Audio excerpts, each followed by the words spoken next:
بسم اللہ الرحمن الرحیم۔ السلام علیکم۔ روزی وائس چینل میں آپ سب کو خوش آمدید۔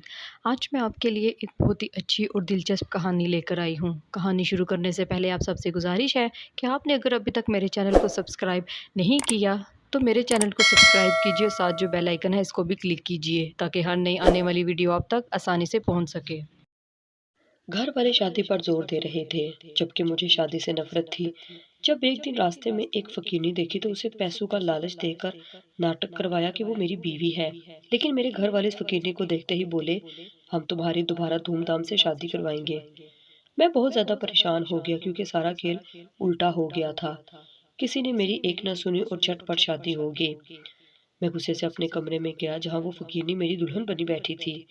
میں اسے کمرے سے نکالنے لگا لیکن وہ زوردار جھٹکا لگا جب اس نے انگلش میں احسن تم شادی کیوں نہیں کر لیتے؟ خیر سے اچھا کمانے لگے ہو، گھر بار ہر چیز ہے تمہارے پاس، کس چیز کی کمی ہے تم میں جو تم اس مبارک کام میں اس قدر تاخیر سے کام لے رہے ہو؟ یہ وہ سوال تھا جسے سن سن کر میرے کان پک چکے تھے۔ اب تو مجھے بہت غصہ بھی آنے لگا تھا۔ بھلا یہ بھی کوئی بات ہوئی؟ اگر میں شادی نہیں کر رہا تھا اس کے پیچھے ایسی کوئی تو خفیہ وجہ ہوگی جسے میں زمانے والوں کے سامنے لا کر خود کو رسوا نہیں کرنا چاہتا تھا۔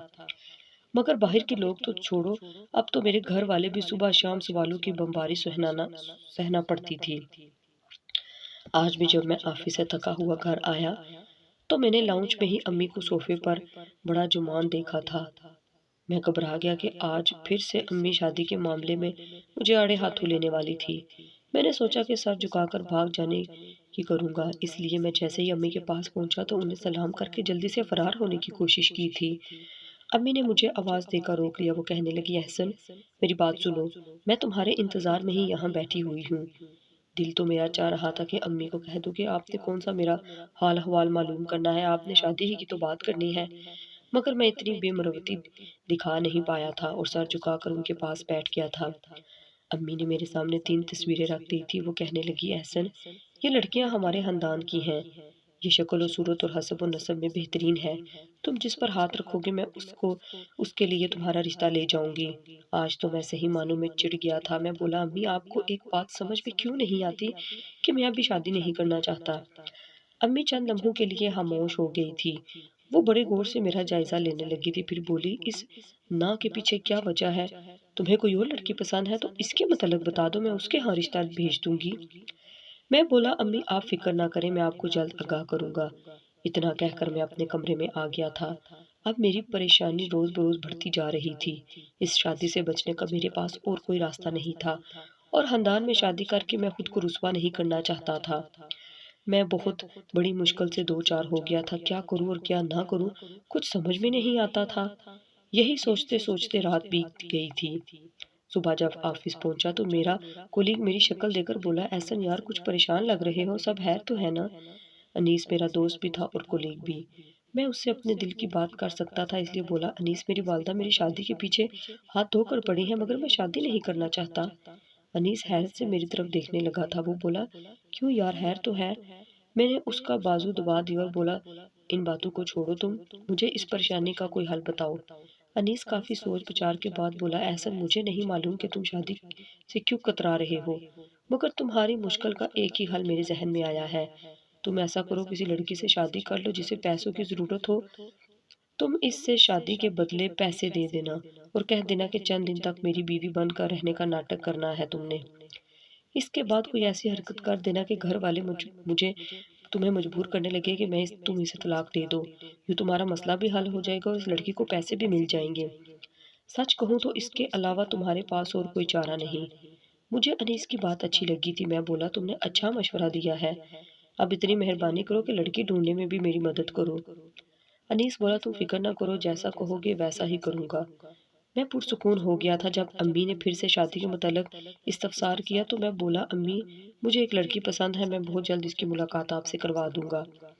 میری بات سن کر امی خوشی سے اچھل پڑی تھی، کہنے لگی احسن یہ تو تم نے بہت اچھی خبر سنائی ہے، کہاں ہے وہ لڑکی؟ مجھے اس کے متعلق بتاؤ، میں جا کر تمہارا رشتہ مانگ آتی ہوں۔ میں بولا امی مناسب وقت آنے دیں، جب بات آگے بڑھے گی تو میں آپ کو انفارم کر دوں گا۔ امی چپ کر گئی تھی۔ اب میرے ذمہ ایک نئی مصیبت تھی کہ میں لڑکی کہاں سے ڈھونڈوں۔ یہی بات ڈسکس کرنے میں انیس کے گھر جا رہا تھا جب میری گاڑی سگنل پر رک گئی تھی۔ تب ایک فقیرنی جلدی سے میری گاڑی کی کھڑکی کے پاس آ کر کھڑی ہو گئی تھی۔ اس نے ہاتھ پھیلا دیے جبکہ میں اس کے نئے نقش کو بڑے غور سے دیکھنے لگا۔ وہ بہت خوبصورت تھی۔ میں بولا کتنے پیسوں کی ضرورت ہے؟ وہ بھی میرے سوال پر چونک گئی تھی، غور سے میرے چہرے کی طرف دیکھ کر بولی جتنے دے سکو۔ میں بولا 50,000 روپے لے کر میرے ساتھ جھوٹا نکاح کرو گی؟ وہ فقیرنی تذبذب کا شکار ہو گئی تھی، کہنے لگی آپ کیوں ایک فقیرنی سے نکاح کرنے لگے؟ میں جانتا تھا وہ یوں ہی کسی راہ چلتے شخص کی بات نہیں مان سکتی، اس لیے میں نے جلدی سے کہہ دیا کہ میں شادی نہیں کرنا چاہتا، جبکہ میرے والدین باضد ہیں کہ میں شادی کروں۔ تمہارے ساتھ جھوٹ موٹ کا نکاح کر لوں گا، والدہ جب مطمئن ہوگی تو پھر تمہیں طلاق دے دوں گا۔ وہ بڑی حیرت سے میرا منہ دیکھتی رہ گئی تھی۔ میرے پیچھے کھڑی گاڑیاں بھی ہارن بجا رہی تھی۔ میں بڑی مشکل سے کھڑا تھا۔ میں بولا جلدی بتاؤ کیا فیصلہ ہے؟ وہ فقیرنی بولی 1,00,000 میں مان گیا۔ اس نے مجھے اپنا پتہ سمجھایا اور آگے بڑھ گئی تھی۔ میں ایک دم سے ہلکا پھلکا ہو گیا تھا، میرے سر سے بہت بڑا بوجھ اتر گیا تھا۔ میں جلدی سے انیس کے پاس پہنچا اور پھر اسے اپنے ساتھ لے کر فقیرنی کے ٹھکانے پر پہنچ گیا تھا۔ فقیرنی اپنی جھگی نما گھر میں ہی تھی۔ اس کے ساتھ اس کا باپ بیٹھا تھا جو حقہ پی رہا تھا۔ میں نے بات کی تو وہ بولا صاحب جی پیسے دو، بیٹی کو لے جاؤ۔ میں مسکرا دیا۔ وہ آدمی حساب کتاب کا اچھا تھا۔ میں نے اس کی ہتھیلی پر 1,00,000 روپے رکھ دیے اور اس لڑکی کو ساتھ لے گیا۔ مولوی صاحب سے نکاح تو پڑھوا لیا، مگر میں اس میلی کچیلی فقیرنی کو اپنے ساتھ گھر لے جانے سے ہچکچا رہا تھا۔ میں انیس سے بولا یار میں جلد بازی میں کہیں کچھ غلط تو نہیں کر بیٹھا؟ اس نے میرے کندھے پر ہاتھ رکھا اور بولا سیلون کس لیے بنے ہیں؟ ہم دونوں اس فقیرنی کو سیلون لے گئے تھے۔ جب وہ باہر نکلی تو قدرے بہتر لگ رہی تھی۔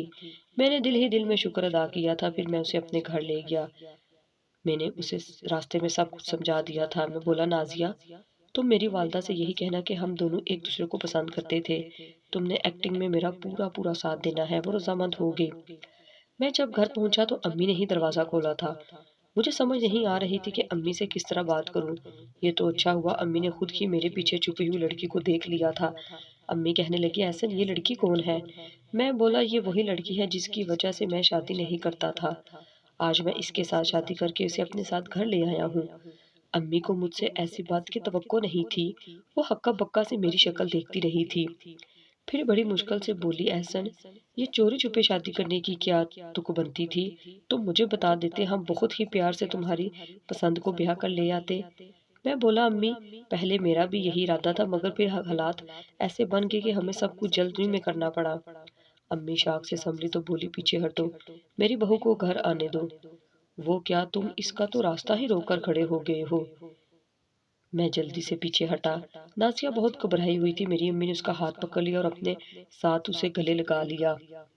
امی بولی نازیہ احسن میرا اکلوتا بیٹا ہے، مجھے اپنی جان سے بھی پیارا ہے، تم میرے ساتھ وعدہ کرو کہ ہم دونوں مل کر اسے خوش رکھنے کی کوشش کریں گے۔ اس نے اس بات میں سر ہلا دیا تھا۔ میں اٹھ کر اپنے کمرے میں چلا آیا تھا۔ تھوڑی دیر بعد میری والدہ نازیہ کو بھی میرے کمرے میں چھوڑ گئی تھی۔ اب میں اور نازیہ آمنے سامنے بیٹھے تھے۔ وہ بولی صاحب جی مجھے یہ ناٹک کتنے دن کرنا پڑے گا؟ میں نے اسے جھڑک دیا اور بولا پاگل ہو کیا تم مجھے صاحب جی کہہ رہی ہو؟ تم تو میرا سارا بھانڈا ہی پھوڑ دو گی۔ میرا نام لیا کرو، احسن ہے میرا نام۔ نازیہ اداس سی ہو گئی تھی، پھر بولی مجھے آپ کے گھر میں کتنے دن رہنا پڑے گا؟ میں پہلے ہی بہت پریشان تھا، میں اس کے سوال سن کر مزید پریشان نہیں ہو رہا تھا۔ میں بولا 1,00,000 روپے کے بارے میں کبھی بھی سنا تھا؟ میں نے تمہیں 1,00,000 روپے ایک ساتھ دے دیے نا، کیا یہ کم ہے؟ جب تک گھر کے حالات ٹھیک نہیں ہو جاتے تمہیں ادھر ہی رہنا ہوگا۔ میری بات سن کر وہ پھوٹ پھوٹ کر رونے لگی تھی اور بولی مجھے اپنا گھر بہت زیادہ یاد آ رہا ہے۔ مجھے اس پر ترس آ گیا تھا۔ میں بولا نازیہ اب اس طرح مت رو، میں وعدہ کرتا ہوں کہ اس کھیل کو جلد از جلد ختم کر کے تمہیں واپس بھیج دوں گا۔ تب کہیں اس کے چہرے پر اطمینان نظر آیا تھا۔ میں نے اسے بیڈ پر جگہ دے دی اور خود صوفے پر لیٹ گیا تھا۔ تھوڑی دیر بعد ہی کمرے میں نازیہ کے ہراٹے گونجنے لگے تھے۔ میرا دل بہت زیادہ گھبرانے لگا تھا۔ مجھے خود سے نفرت ہونے لگی تھی کہ کس طرح میں نے اپنی ایک چھوٹی سی غلطی کی وجہ سے خود کو تباہ کر لیا تھا۔ کاش میں اس وقت صبر کر لیتا، میں جذبات کے دھارے میں نہ بہتا تو آج مجھے پیسے دے کر ایک فقیرنی کو اپنے گھر نہیں لانا پڑتا۔ میں خود سے سوال کرنے لگا تھا کہ احسن میاں اس سارے کھیل میں تم کس کو دھوکہ دے رہے ہو، اپنی والدہ کو یا اپنے آپ کو؟ خیر قیامت جیسی لمبی رات کٹ ہی گئی تھی۔ میں اپنے کمرے سے باہر نکل آیا۔ امی جائے نماز بچھائے فجر کی نماز پڑھنے میں مصروف تھی۔ میں ان کے پاس جا کر بیٹھ گیا۔ تھوڑی دیر بعد انہوں نے نماز پڑھ لی تو بڑی محبت سے بولی، احسن تم نے بڑی خاموشی سے شادی کر لی، تم نے مجھے میری خوشی نہیں کرنے دی۔ مجھے تم سے کوئی گلہ نہیں اور نہ ہی میں نے تم سے کوئی گلہ کیا، مگر میرے بچے اب تم سے اتنی گزارش ہے کہ تم مجھے اپنا ولیمہ دھوم دھام سے کرنے دو۔ میں نے فوراً نفی میں سر ہلا دیا۔ میں بولا، نہیں نہیں امی، ایسا نہیں ہو سکتا۔ میری بات سن کر امی کے ماتھے پر بال پڑ گئے تھے۔ وہ بولی، کیوں؟ تم میری کوئی بات کیوں نہیں مانتے احسن؟ تمہارے ساتھ مسئلہ کیا ہے؟ میں بولا، امی شازیہ کے لیے پریشانی کھڑی ہو جائے گی۔ امی کہنے لگی، نازیہ اب میری بہو ہے، اس کے لیے کسی قسم کی کوئی پریشانی کھڑی نہیں ہوگی۔ میں تمہارے ولیمے پر اپنے دل کے سارے ارمان پورے کروں گی۔ اگر تم نے میری بات نہ مانی تو یہ گھر تمہارے اور تمہاری بیوی کے حوالے۔ میں یہاں سے چلی جاؤں گی۔ جس گھر میں میری رائے کی کوئی اہمیت نہیں، وہاں رہ کر میں کیا کروں؟ میں وہاں سے اٹھ کر گھر سے باہر نکل گیا تھا۔ میں جس مصیبت سے بھاگ رہا تھا وہ اب میرے آگے آ کر کھڑی ہو گئی تھی۔ میں سارا دن گھر داخل نہیں ہوا۔ انیس سے اس بات کا تذکرہ کیا تو وہ کہنے لگا، یار اپنی والدہ کی بات ہی مان لو۔ میں سوچ میں پڑ گیا تھا، میں کس طرح ایک فقیرنی کو دنیا والوں کے سامنے اپنی بیوی کے طور پر پیش کر سکتا تھا۔ یہ سب میرے ظرف سے بہت بڑھ چکا تھا۔ آج پھر مجھے میری وہ غلطی یاد آ رہی تھی جس کی وجہ سے میں ان حالات سے دوچار ہوا تھا۔ میں رونے لگا تھا۔ آج آنکھ سے آنسو نکل آئے تھے جو بہت عرصے سے آنکھوں میں جمے ہوئے تھے۔ دل پر بہت غبار چھایا ہوا تھا۔ میں مسجد چلا گیا تھا۔ وہاں جا کر میں نے رو رو کر اللہ کے سامنے اپنا درد دل رکھ دیا تھا۔ میں نے اللہ سے معافی مانگ لی تھی۔ میں نے بہت بڑا جرم کیا تھا۔ میں اللہ سے ہی اس گناہ کی معافی مانگ رہا تھا۔ اللہ کی یاد میں واقعی بہت سکون ہے۔ میں روتا رہا تھا۔ دل پرسکون ہونے لگا تھا۔ میں نے سوچ لیا تھا کہ میرے پریشان ہونے سے کچھ نہیں ہوگا۔ اللہ نے جو کچھ پہلے سے لکھ رکھا ہے، میں نے خود کو حالات کے دھارنے پر چھوڑ دیا تھا۔ میں گھر پہنچی تو امی نے مجھے بتایا کہ انہوں نے ہال کی بکنگ کروا لی ہے۔ میں چپ ہی رہا تھا۔ یوں اگلی ہی رات ایک بہت بڑے ہال میں میرا ولیمہ بہت دھوم دھام سے ہوا تھا۔ میری امی کی بدولت سب لوگ اب ایک فقیرنی کو میری بیوی کے طور پر جان رہے تھے۔ میں اندر ہی اندر کرتا چلا جا رہا تھا۔ خیر تقریب کا اہتمام ہوا تھا۔ ہم سب گھر پہنچ گئے تھے۔ میں اپنے کمرے میں افسردہ سا بیٹھا تھا جب میری بیوی میرے پاس آئی اور انگریزی میں پریشانی کا سبب معلوم کرنے لگی۔ میں ایک جھٹکے سے کھڑا ہو گیا تھا۔ میں ہکا بکا سا کھڑا اس کو دیکھتا رہا تھا۔ میں بولا، کیا کہا تم نے؟ اس نے پھر سے انگریزی میں مجھ سے میرے مسئلے کے متعلق پوچھا۔ میں بولا، مجھے بتاؤ تم نے انگلش کہاں سے سیکھی ہے؟ وہ مسکرا دی اور بولی، میں سب کچھ بتا دوں گی، پہلے مجھے اپنے بارے میں بتائیں۔ میں تجسس کا شکار تھا۔ اس کے متعلق سب کچھ جاننا چاہتا تھا، مگر اس سے پہلے مجھے اپنے بارے میں ہر بات اسے بتانی تھی۔ میں نے خود بڑی مشکل سے ہمت پیدا کی تھی۔ میں بولا، نازیہ، میں نے ایک بہت بڑا گناہ کیا تھا۔ میری جوانی کے شروع کے ایام تھے۔ میں اپنے پرانے محلے میں رہنے والی ایک لڑکی سے بہت محبت کرنے لگا تھا۔ بعد میں مجھے علم ہوا کہ وہ مجھے چاہتی ہے۔ اس لڑکی کا گھرانہ بہت سخت تھا، بہت زیادہ پردہ کرایا جاتا تھا اور لڑکیوں کو عام خاص گھر سے نکلنے کی بھی اجازت نہیں تھی۔ مجھے وہ اکثر چھت پر کھڑی نظر آیا کرتی تھی۔ ایک دن میں نے ہمت کر کے اس کی جانب ہاتھ اچھال ہی دیا تھا۔ تھوڑی دیر بعد ہی مجھے جواب بھی موصول ہو گیا تھا۔ علینا نے مجھے بتایا تھا کہ وہ بھی مجھے پسند کرتی ہے، بلکہ وہ چھت پر آتی ہی میری وجہ سے ہے۔ وہ میرا انتظار کرتی رہتی ہے کہ میں کب چھت پر آؤں اور وہ بھی چھت پر آ کر مجھے ایک نظر دیکھ سکے۔ ہم دونوں کا جوان خون تھا۔ ایسا لگتا تھا جیسے اس دنیا میں ہم آئے ہی عشق کرنے ہیں۔ میں نے اس سے کہا، تم مجھ سے مل لو۔ وہ ہچکچاتی رہی تھی۔ میں نے اب ہر حد میں اس سے ملنے کا تقاضا کرنا شروع کر دیا تھا۔ آخرکار وہ بھی ہار مان گئی تھی۔ اس نے مجھ سے ملنے کی حامی بھر لی تھی۔ ہم نے ایک پارک کا انتخاب کیا تھا۔ ہم دونوں بہت خوش تھے کہ اتنے عرصے بعد ایک دوسرے کو آمنے سامنے دیکھیں گے۔ آخرکار ہم دونوں کے ملنے کا دن آ ہی گیا تھا۔ ہم پارک میں بیٹھے ایک دوسرے کی جانب دیکھ کر مسکرا رہے تھے۔ پھر میں نے ہاتھ آگے بڑھا کر اس سے وعدہ لیا کہ وہ ساری زندگی میری رہے گی۔ میں نے اسے بتایا کہ میں اپنی تعلیم مکمل کر کے جاب ڈھونڈوں گا اور پھر اپنے رشتہ اس کے لیے بھیج کر اس سے شادی کر لوں گا۔ اس نے میرا ہاتھ تھام لیا تھا۔ ابھی ہم عہد و پیمان میں ہی الجھے ہوئے تھے کہ اچانک سے کسی نے میرے کندھے پر ہاتھ رکھ دیا تھا۔ میں نے سر اٹھا کر دیکھا تو علینا کے دو بھائی کھڑے تھے۔ علینا بھی بہت زیادہ گھبرا گئی تھی۔ اس کے بھائیوں نے مجھے پارک میں ہی پکڑ کر خوب مارا تھا۔